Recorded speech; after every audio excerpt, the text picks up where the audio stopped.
रोगप्रतिकारशक्ती वाढवणारा तसंच पचनशक्ती वाढवणारा कॅल्शियमचे स्रोत असलेला आवळ्याचा सीझन आपल्याकडे आता सुरू झालेला आहे। हिवाळ्याचे दिवस आहेत, मस्त मुरावळा करायला घेऊया। आणि त्यासाठी आवळे कसे घ्यायचे, साखर किती वापरायची, कितपत शिजवायचं आणि हा सर्व डिटेल व्हिडिओ आपण शेअर केलेला आहे। सरलास किचनवर आपले सगळ्यांचे पुन्हा एकदा स्वागत आहे। चला तर मग व्हिडिओला सुरुवात करूया। चला तर मग आवळे खूप स्वस्त मिळत आहेत, तर लवकर ही रेसिपी करायला घ्या। आता इथे बघा, मी अर्धा किलो आवळे स्वच्छ धुवून घेतलेले आहेत आणि पुसून घेतलेले आहेत। मला हे लहान आकाराचे मिळाले, तुम्हाला जर मोठे मिळाले तर तेही तुम्ही घेऊ शकतात। आणि मोठ्या आवळ्यांची कॅन्डी पण जरा मोठी होते, छान दिसते। पण हे आहेत गावरानी, तर याचे पण अगदीच सुंदरच होतील। गावरानी आवळा नक्कीच चांगला आहे। तर याला आता आपण काय करायचं, फोकने ना टोचे मारून घ्यायचे, म्हणजे थोडेसे होल केले ना तर त्यामध्ये ना चांगलं असं शिजून पण होतात आणि जो मुरावळा आपण करतो ना तो ज्युसी होतो। तर चला आता मी सगळ्या आवळ्यांना असे फोकने टोचे मारून घेते, म्हणजे होल करून घेते। इथे बघा, सगळ्या आवळ्यांना आता होल करून घेतलेले आहेत। आणि आवळे ना जरा कडक असले ना तर अगदी मस्त असे ज्युसी असतात, म्हणजे आतमध्ये रस भरपूर असतो त्यांचा। चला आता आवळे वाफायला ठेवूया। आणि हो, ठेवण्याआधी काय करायचं, पाणी गरम करायला ठेवायचं, म्हणजे पाण्याला चांगली खळखळून उकळी आली की नंतरच आवळे वाफायला ठेवायचे। आता आवळ्यांना टोचे मारत होती तोपर्यंत पाणी उकळायला ठेवून दिलेलं होतं। उकळी आलेल्या पाण्यावर आता ही चाळण ठेवलेली आहे। या पद्धतीने केल्यामुळे काय होतं, पटकन आवळे शिजून होतात। चाळण ठेवली, झाकण ठेवलेलं आहे, गॅसची फ्लेम मात्र फुल ठेवायची आहे। अवघ्या 6 ते 7 मिनिटात आवळे बघा आपले मस्त असे शिजून झालेले आहेत। आणि शिजण्याची पद्धत तुम्हाला कशी कळेल, तर एक फोक घ्यायचा आणि त्याच्याने आवळा टोचून उचलून बघायचा, पटकन असा फोक गेला की समजायचं आवळे छान शिजून झाले।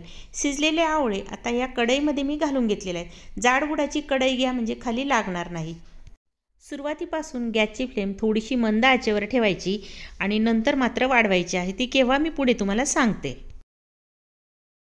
पण काय होतं, पाकाचं प्रमाण जास्त होतं आणि मग पाक उरतो, मग ते वाया जाण्यापेक्षा असंच वापरायचं। पण माझी एक चूक झालेली आहे बरं का, मी प्रामाणिकपणे कबूल करते। तर साखर ना तुम्ही दळून घाला, अशी घालू नका, ही विरघळायला खूप वेळ लागतो। आणि याला मग काय करावं लागलं, मला झाकण ठेवावं लागलं।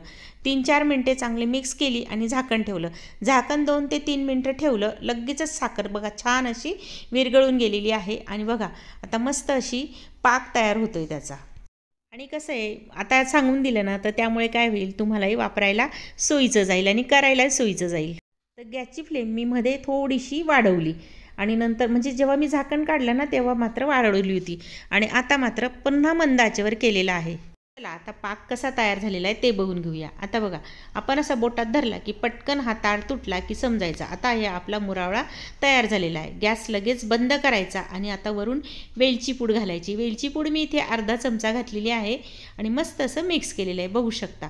आता गॅस बंद केल्यावर लगेचच तुम्ही सिरप बघा कसं मस्त तयार झालेलं आहे। आणि अशा पद्धतीने हे सिरप असलं ना आवळ्यात छान असं मुरतं।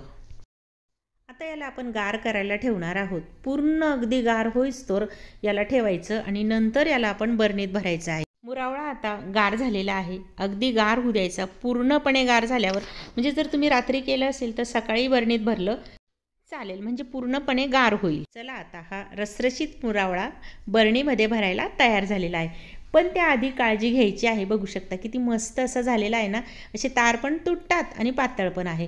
तर आता बघा, ही बरणी ना स्वच्छ घासून घ्यायची, उन्हात वाळवायची किंवा ऊन नसेल तर घरातच अगदी 1 ते 2 दिवस चांगली वाळवून घ्यायची आणि मगच याच्यात भरायचं। आणि बरणी ही काचेचीच घ्यायची, काचेच्या बरणीत मुरावळा भरला ना तो चांगला टिकतो। तर आता आपण ह्या बरणीत मुरावळा भरून घेऊ। मस्त असं बघा पाकही तयार झालेला आहे, रसरशीत दिसत आहे आणि आवळे बघा किती मस्त दिसत आहेत त्यामध्ये आणि शिजून कलर पण किती मस्त झाला आहे। आणि बघू शकता रस बघा कसा पडतोय आणि जर तुम्ही तोंडात टाकला पूर्ण आवळा तसा रस ज्युसी असा लागेल आणि चव तर 1 नंबर आहे। तर बघू शकता अशा पद्धतीने तुम्ही मुरावळा नक्की करा। ह्या आवळ्याच्या सीझनमधला तुमचा मुरावळा कसा झाला तेही नक्की सांगा आणि व्हिडिओ तुम्हाला कसा वाटला तेही कमेंट करून सांगा। व्हिडिओ आवडला असेल, चॅनलला नवीन असाल सबस्क्राईब करायला मात्र विसरू नका। चला तर मग पुन्हा भेटूया छानशा व्हिडिओमध्ये, तोपर्यंत बाय।